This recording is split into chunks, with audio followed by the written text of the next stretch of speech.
ఏ జిల్లాలో వేకెన్సీస్ ఉన్నాయో ఇవన్నీ కూడా సేకరించే పనులైతే మన విద్యాశాఖ అయితే ఉందండి. హాయ్ ఫ్రెండ్స్, అందరికీ నమస్తే అండి. బాగున్నారండి అందరూని? పండగ బాగా సెలబ్రేట్ చేసుకున్నారా? మాకైతే ఇంకా బుక్ తీసే టైం కూడా లేదండి. ఇంట్లో రిలేటివ్స్, నెక్స్ట్ నేను ఊరు వెళ్ళాను. అక్కడ పండగ సెలబ్రేషన్‌లతో ఇంకా బుక్ తీయడమే అవ్వలేదనమాట. ఇంకా పిల్లలతో ఉన్నారంటే ఇంకా ఆ సందడి వేరేగా ఉంటది కదండీ! ఇంకా అలా అయిపోయింది. నాకైతే అసలు బుక్ తీయడమే కుదరలేదు. మనం పండగ హడావిడిలో ఉన్నాం. కానీ చాలామందయితే కోచింగుల్లో ఉన్నారండి. చాలామంది ఎప్పుడో మనకి నోటిఫికేషన్ పడతదని పడకముందే నోటిఫికేషన్ పడతదని చెప్పేలోపే వాళ్ళైతే కోచింగ్‌లో అయితే జాయిన్ అయిపోయారండి. ఆలోచించుకుంటున్నాం అనమాట. నోటిఫికేషన్‌లో ఎన్ని పోస్టులుంటాయి? అసలు పోస్టులు తక్కువుంటాయి కాబట్టి మనం అప్లై చెయ్యాలా? వద్దా? అని మనమే ఆలోచించుకుంటున్నాము. కానీ గవర్నమెంట్ తన పని తాను చేసుకుపోతుంది. కానీ చాలామంది కూడా వాళ్ళ ప్రిపరేషన్ వాళ్ళు కంటిన్యూ చేసుకుంటున్నారండి కోచింగ్‌లో ఉండి. మనకి రీసెంట్‌గా వచ్చిన న్యూస్ పేపర్‌లో వచ్చిన న్యూస్ ఏంటంటే, మన విద్యాశాఖ ఎక్కడెక్కడైతే ఖాళీలున్నాయో వాటిని సేకరించే పనులైతే ఉందండి. డిస్ట్రిక్ట్‌ల వారీగా కూడా ఎక్కడెక్కడ ఖాళీలున్నాయో వాటి సేకరించమని చెప్పేసి విద్యాశాఖ అయితే ఆదేశించడం జరిగింది. అందుకని డీఈఓ ఆఫీస్ నుంచి అయితే చాలామంది ఈ పోస్టులు ఎక్కడెక్కడ ఖాళీగా ఉన్నాయో వాటి సేకరించే పనులు అయితే ఉన్నారండి.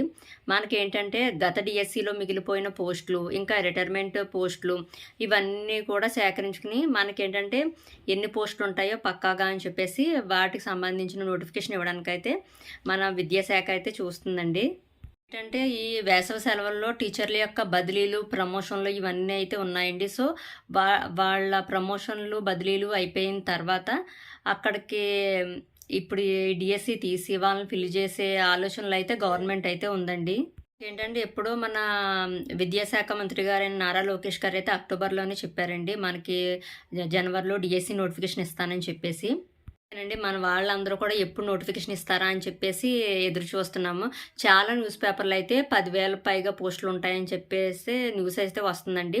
మనకేంటంటే 16,000 పోస్టులు అనేది మెగా డిఎస్సి. ఇప్పుడు 10,000 పోస్టులు ఉన్నా మనకు మెగా డిఎస్సి కిందనే లెక్కండి. సో మనం ఏంటంటే కొంచెం కష్టపడి చదివితే గనక జాబ్ కొట్టే ఛాన్సెస్ అయితే ఎక్కువ ఉంటాయి. అసలు డిఎస్సికి సంబంధించి అయితే 2,260 పోస్టులు అయితే ఉన్నాయండి. వీటితో పాటే అవి కూడా మనకి కలిపి అయితే నోటిఫికేషన్ అయితే రానుంది. చాలామంది కూడా నాకు కామెంట్ చేశారు, మేము స్పెషల్ డిఎస్సికి ప్రిపేర్ అవుతున్నామని చెప్పేసి. మీకు కూడా మంచి అవకాశం అండి. ఎందుకంటే 2,260 పోస్టులు అయితే వేకెన్సీస్ అయితే ఉన్నాయి. ఇక్కడున్న ఇంకొక విషయం ఏంటంటే మనకేంటంటే గత డిఎస్సిలా కాకోకుండా ఇప్పటి నుంచి ఇంకా మార్పులు అయితే తీసుకొచ్చే ఆలోచనలు అయితే గవర్నమెంట్ అయితే ఆలోచిస్తుందండి.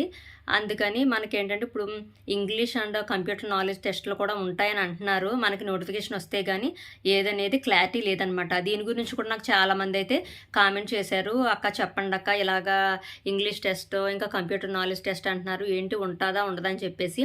మనకేంటంటే గవర్నమెంట్ నుంచి ఆఫీషియల్గా మనకి వస్తే కానీ మనం క్లారిటీగా చెప్పలేమండి.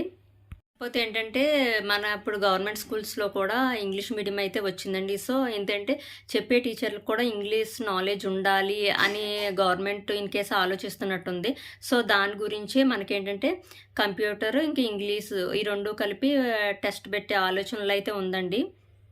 అందుకే ఒకవేళ ఇన్ కేసు ఉంటే ఉండొచ్చు. మన నోటిఫికేషన్ ఇస్తే కనుక ఖచ్చితంగా దానికి సంబంధించిన ఒక క్లారిటీ అయితే వస్తుందండి. ఏది ఏమైనా మీ ప్రిపరేషన్ అయితే కంటిన్యూ చేయండి. పోస్టులు ఎన్ని ఉన్నాయన్న విషయం పక్కన పెడితే మనకైతే ఇప్పుడు ఇది మెగా డిఎస్సి కిందనే లెక్క 10,000 పోస్టులు అంటేనే. సో అందరూ కూడా కష్టపడి చదవండి. కోచింగ్ అది వెళ్ళిన వాళ్ళ సంగతి అయితే ఇంకా చెప్పనవసరం లేదు. ఆల్రెడీ వాళ్ళు కోచింగ్లోనే ఉన్నారు కాబట్టి. ఇంకా హౌస్ వైఫ్స్ వాళ్ళు ఇంటి దగ్గర ఉండి ప్రిపేర్ అయ్యే వాళ్ళకైతే బాగా చదవండి. ఆల్ ది బెస్ట్ అండి. అంతకుమించి అయితే ఇంకేం చెప్పలేం కదా. మనం ఇంకా నోటిఫికేషన్ ఎప్పుడు ఇస్తారా అని ఇంకా అయితే ఎదురు చూడాలి. ఓకే ఫ్రెండ్స్, ఈ వీడియో నచ్చితే కనుక ఈ వీడియోకి అయితే లైక్ చేయండి, కామెంట్ చేయండి. మన ఛానల్ కొత్తగా చూస్తే కనుక సబ్స్క్రైబ్ చేసుకోండి. ఓకేనా ఫ్రెండ్స్? Bye friends.